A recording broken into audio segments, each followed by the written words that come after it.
Sekarang tibalah hari raya roti tidak beragi yang disebut Paskah.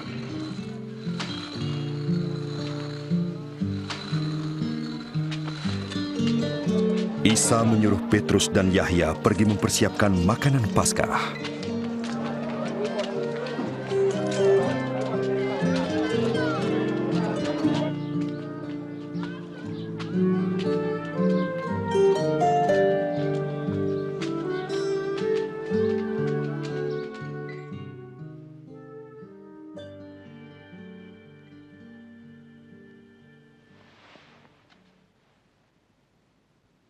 Aku ingin makan hidangan Paskah ini denganmu sebelum aku menderita. Sesungguhnya, aku takkan memakannya lagi sampai maknanya digenapi dalam kerajaan Allah.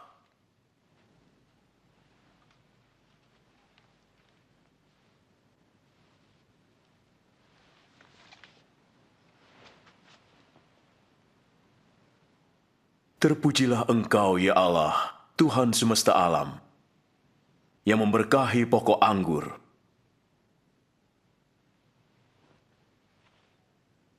Ambillah ini dan bagikanlah. Aku tidak akan minum lagi anggur ini sampai kerajaan Allah datang.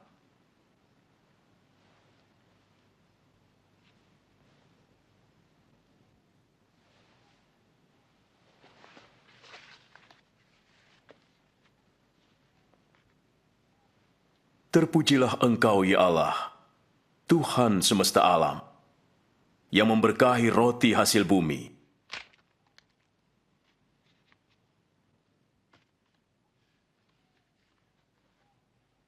Inilah tubuhku yang diserahkan bagimu. Lakukan ini untuk mengingat aku.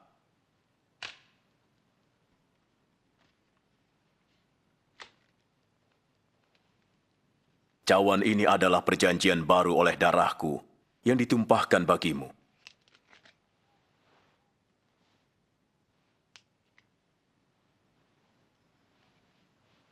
Tapi lihat, orang yang menyerahkan aku ada bersamaku di meja ini. Sesungguhnya anak manusia harus mati seperti yang ditentukan Allah, tapi celakalah orang yang menyerahkan dia. Mana mungkin? Tidak mungkin. Tapi siapakah dia? Mustahil. Siapa pengkhianat itu, junjungan? Iya. Tapi mustahil.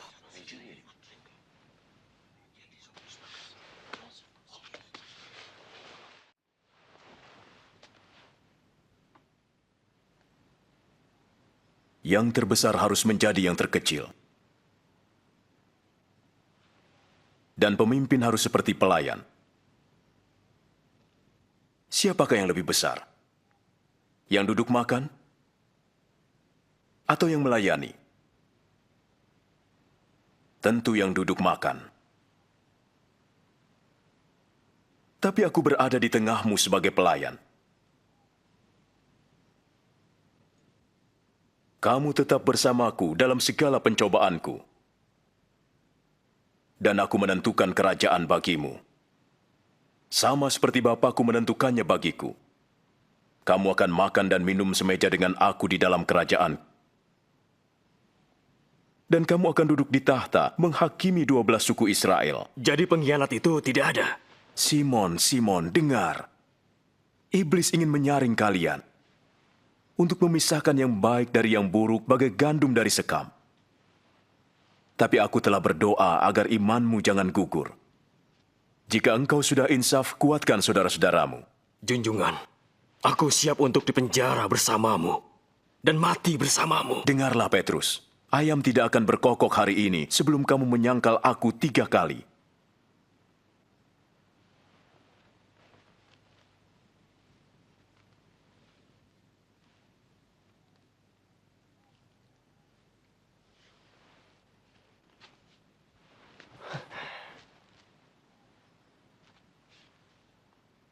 Waktu kuutus tanpa membawa apa-apa, kamu kekurangan? Tidak kekurangan. Tapi sekarang yang punya dompet atau kantong harus membawanya. Yang tak punya pedang harus menjual jubah dan membelinya.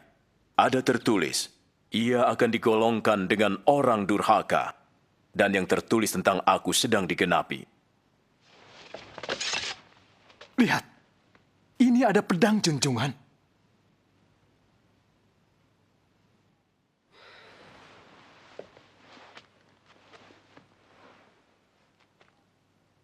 Itu cukup. Mahkamah Agama bersidang, mencari jalan untuk menangkap Isa. Lalu iblis memasuki Yudas, yang disebut Iskariot, seorang dari antara ke-12 murid. Ia pergi kepada imam-imam kepala untuk menyerahkan Isa. Isa meninggalkan Yerusalem dan pergi ke Bukit Zaitun untuk berdoa.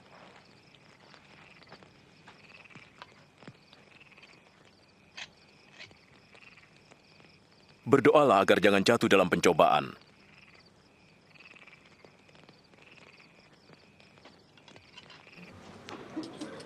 Yudas menjual Isa demi 30 keping perak. Isa mengetahui bahwa saat kematiannya bagi dosa-dosa manusia sudah dekat. Lalu ia berdoa.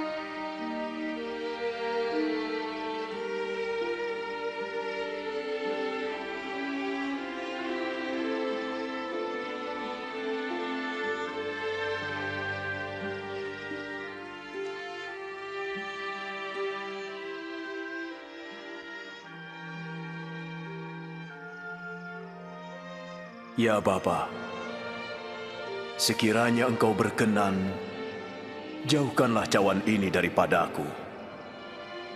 Namun, janganlah kehendakku, tetapi kehendak-Mu yang jadi.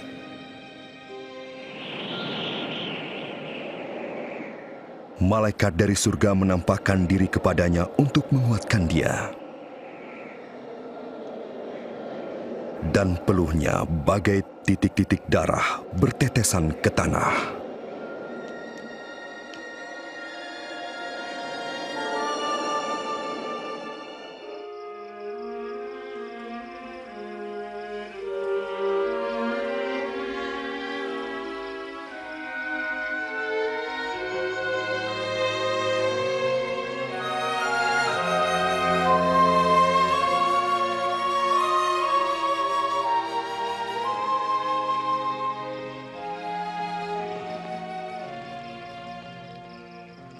Mengapa tidur?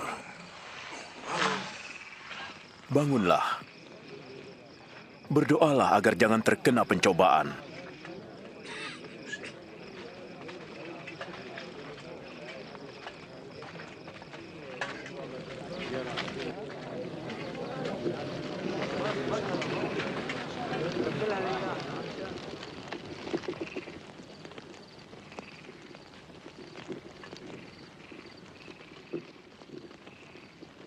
Yudas.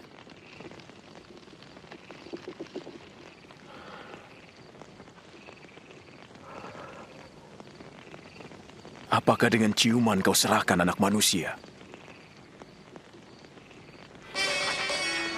Junjungan, boleh kami serang dengan pedang?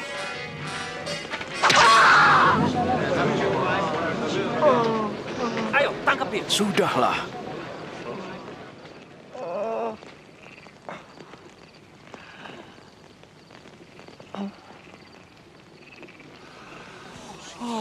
Mukjizat. Penjahatkah aku hingga kamu datang dengan pedang dan pentungan? Tiap hari aku di bait Allah, kamu tidak menangkap. Tapi inilah saatnya kamu bertindak. Kuasa gelap menguasaimu.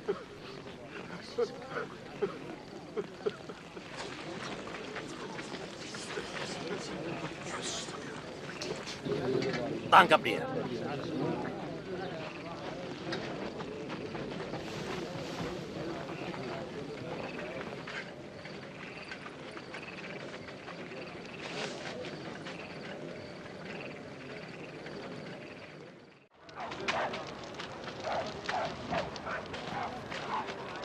Jagalah dia.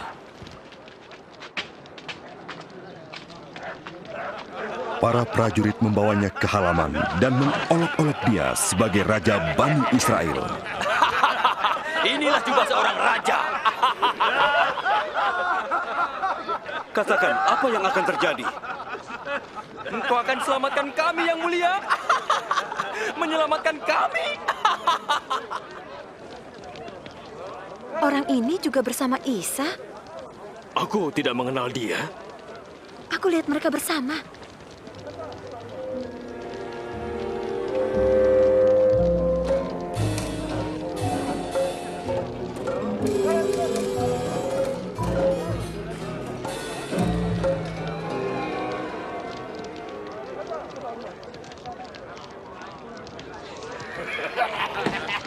Daulat tuanku.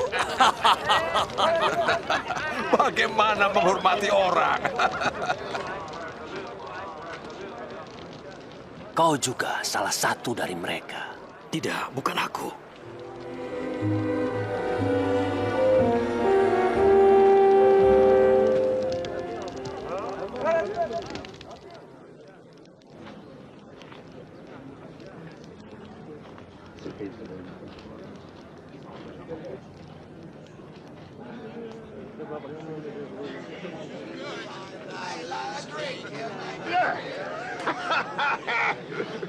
Pasti orang ini adalah pengikut Isa.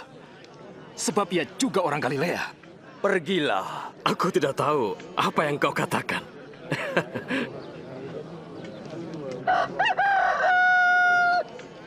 Isa menoleh dan menatap Petrus.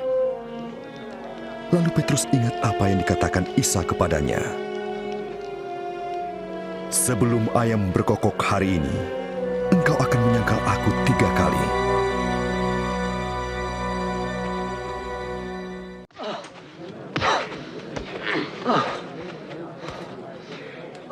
Siapa memukulmu? Tebak. Coba tebak. Ha?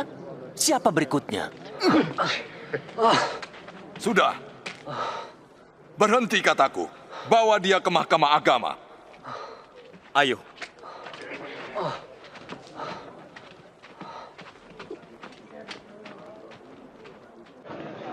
Mahkamah agama bersidang untuk menanyai Isa.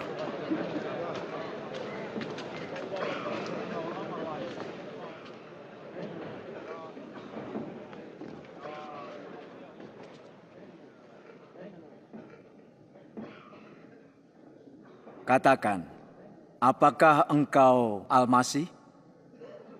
Jika ku jawab, kamu tidak akan percaya.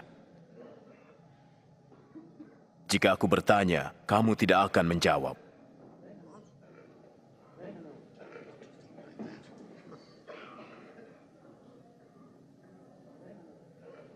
Tapi mulai sekarang anak manusia akan duduk di sebelah kanan Allah.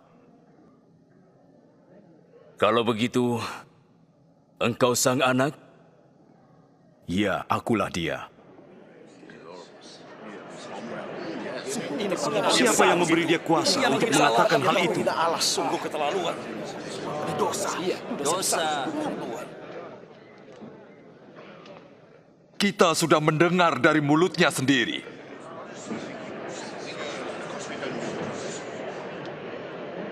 Bawa dia ke Pilatus. Kita usirkan dia. Ya. Nyahkan dia. Usirkan dia ke Pilatus. Ya. Mereka membawa Isa ke hadapan Pontius Pilatus, gubernur Rom yang kejam, yang telah menyalibkan ribuan orang. Ada apa kalian? Pagi-pagi ke sini. Orang ini telah menyesatkan rakyat. Dialah penyebab keributan di bait Allah. Apa hukuman untuknya? Hukum dia. Aku tidak mempunyai alasan untuk menghukum orang ini. Ia bersalah yang melarang rakyat membayar pajak kepada Kaisar dan mengaku sebagai Al-Masih, Raja. Raja? Engkau Raja Bani Israel? Ya, benar. Ia mulai dari Galilea dan sekarang sampai di sini. Di Galilea? Dia orang Galilea? Kalau begitu, serahkan dia kepada Herodes. Bukankah ia masih ada di Yerusalem? Bawa dia ke Herodes.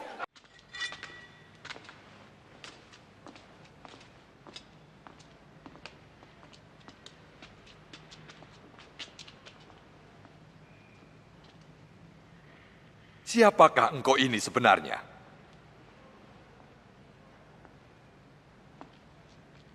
Siapa saja yang menjadi murid-muridmu?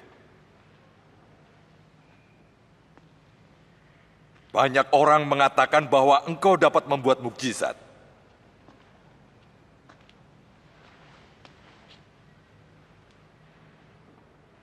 Buatlah mukjizat sekarang.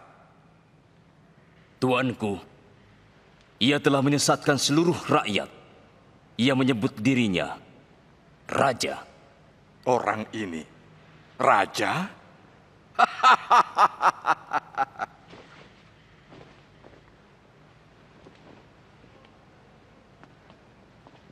Yang mulia. Hajar dia.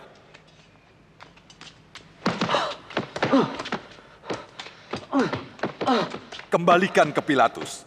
Ini wilayahnya.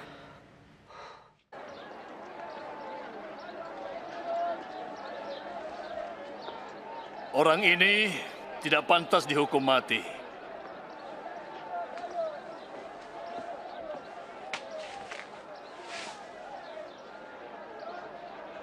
Jadi aku akan menghajarnya dan melepaskannya. Engkau wajib membebaskan seorang tahanan pada hari raya ini. Bebaskanlah Barabas bagi kami. Ya, Barabas. Dan singkirkan orang ini. Ya, bebaskan Barabas.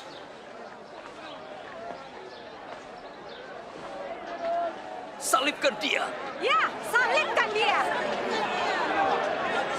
Kamu, cambuk dia.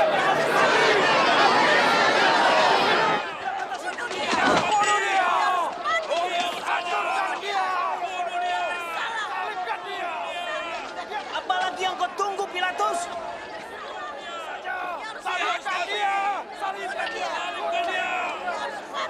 Dia Isa.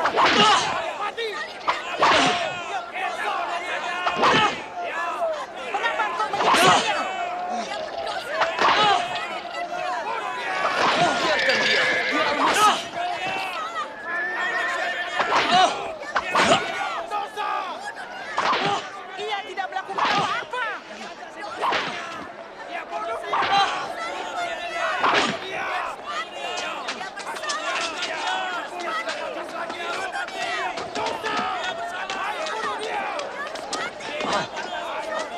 Suruh dia berdiri. Tapi mereka terus berteriak dengan keras agar Isa disalibkan.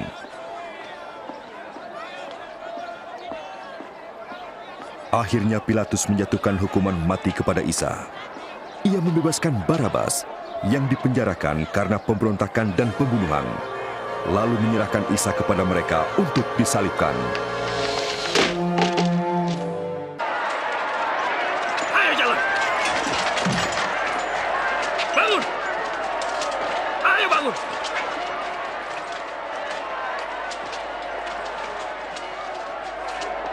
Kamu. Siapa namamu? Simon, orang Kirene. Gantikan dia. Putuskan talinya.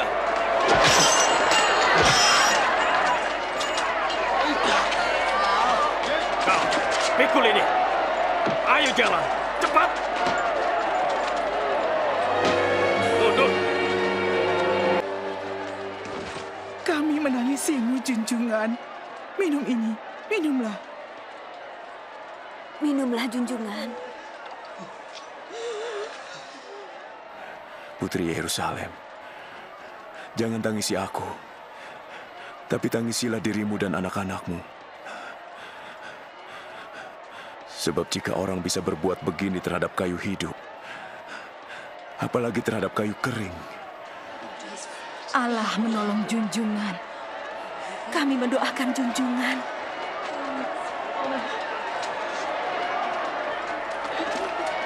Maju. Di sini. Maju. Ayo cepat. Ayo lebih cepat.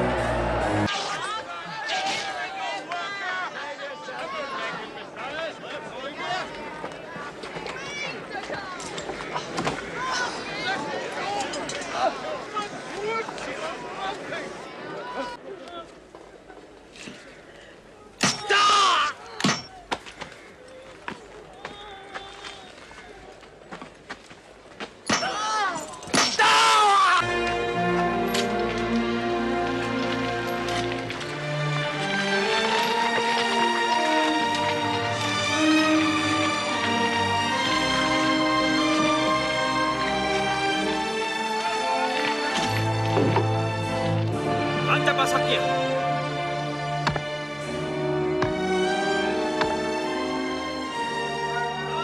Lepas talinya.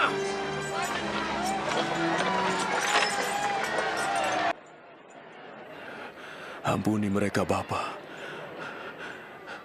Mereka tidak tahu yang mereka perbuat.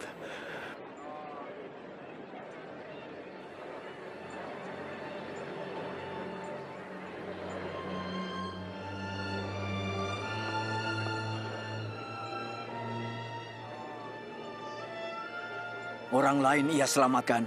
Biarlah ia selamatkan dirinya. Ya, jika engkau Al-Masih, selamatkanlah dirimu.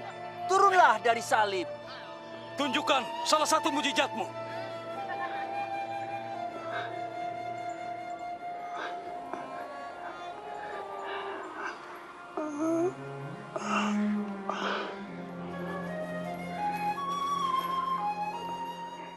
Dan Isa disalibkan di antara dua penjahat, seperti yang diramalkan para nabi ratusan tahun sebelumnya.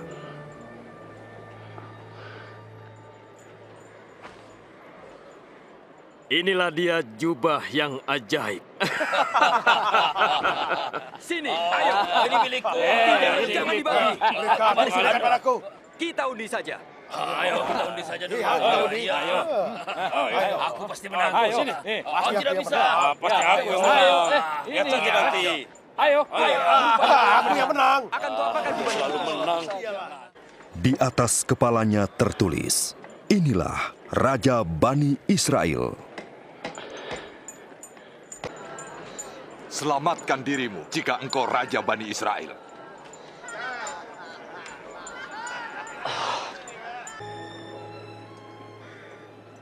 Bukankah kau Al-Masih? Selamatkan dirimu dan kami. Tidakkah kamu takut kepada Allah? Ia menerima hukuman yang sama sepertimu.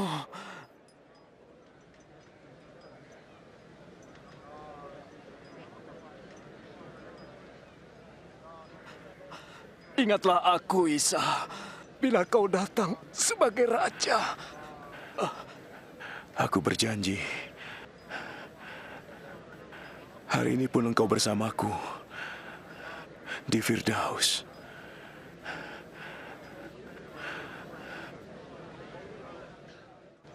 Waktu itu kira-kira tengah hari. Kegelapan meliputi seluruh daerah itu sampai menjelang sore.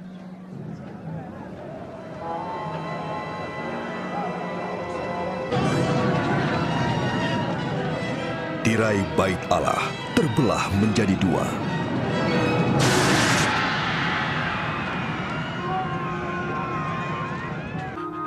Ya Bapa,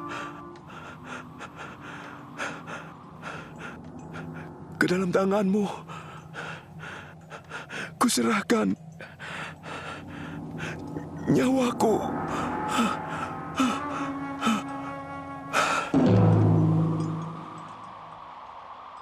Melihat peristiwa itu, kepala pasukan memuliakan Allah, katanya.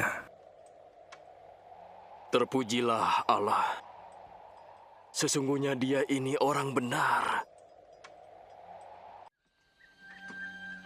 Yusuf Arimatea, seorang anggota Mahkamah Agama, tidak menyetujui tindakan ini.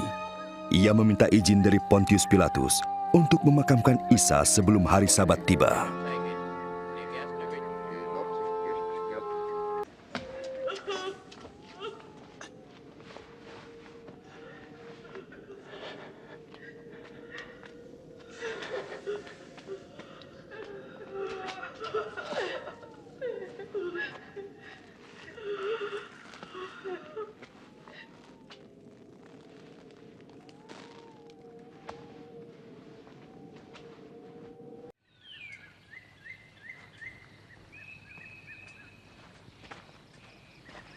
Pada hari Ahad, pagi-pagi benar, perempuan-perempuan itu pergi ke makam dengan membawa rempah-rempah.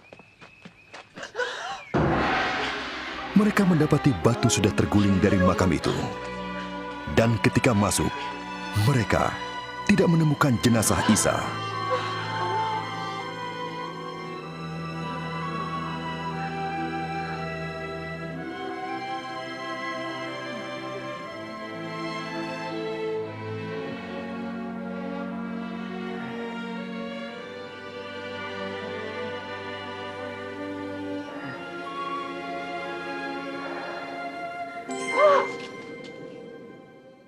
Mengapa kamu mencari dia yang hidup di antara orang mati? Ia tidak ada di sini. Ia telah bangkit. seperti yang telah dikatakannya ketika di Galilea, bahwa sang anak harus diserahkan ke tangan orang-orang berdosa, disalibkan dan bangkit pada hari yang ketiga.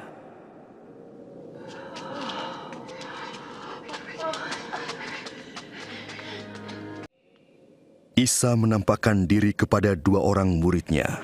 Mereka kembali menjumpai kawan-kawannya dengan gembira. Sang junjungan memang bangkit. Ia menampakkan diri kepada Simon. Kami tidak mengenalnya. Tidak di jalan. Tapi waktu ia memecahkan roti, kami mengenalnya. Di Emmaus. Kenapa dia pergi ke sana?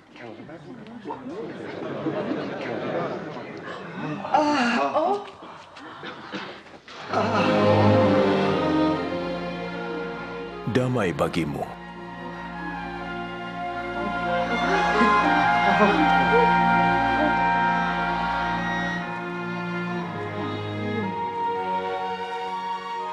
Mengapa kamu resah? Mengapa timbul keraguan dalam pikiranmu? Lihat, tanganku dan kakiku. Aku sendirilah ini. Rabalah dan engkau akan tahu. Sebab hantu tidak berdaging dan bertulang seperti diriku. Inilah perkataan yang telah kukatakan kepadamu. Semua tulisan tentang aku dalam Taurat, surat nabi-nabi, dan Zabur harus digenapi. Seperti tertulis, Al-Masih harus menderita dan bangkit dari maut di hari ketiga. Dan dalam namanya, kabar pertobatan dan pengampunan dosa harus disampaikan pada segala bangsa, mulai dari Yerusalem. Kamulah saksi dari semuanya. Dan aku akan mengutus Ruh Allah bagimu, tapi tinggallah di Yerusalem, sampai kamu menerima kuasanya. Kiranya Allah memberkahimu. Kepadaku telah diberikan segala kuasa di surga dan di bumi. Karena itu pergilah, jadikanlah semua bangsa muridku. Permandikanlah mereka dalam nama Bapa, Anak, dan Ruh Allah. Ajarlah mereka melakukan segala sesuatu yang telah kuperintahkan kepadamu. Dan ingatlah, aku menyertai kamu senantiasa, sampai kesudahan zaman. Amin.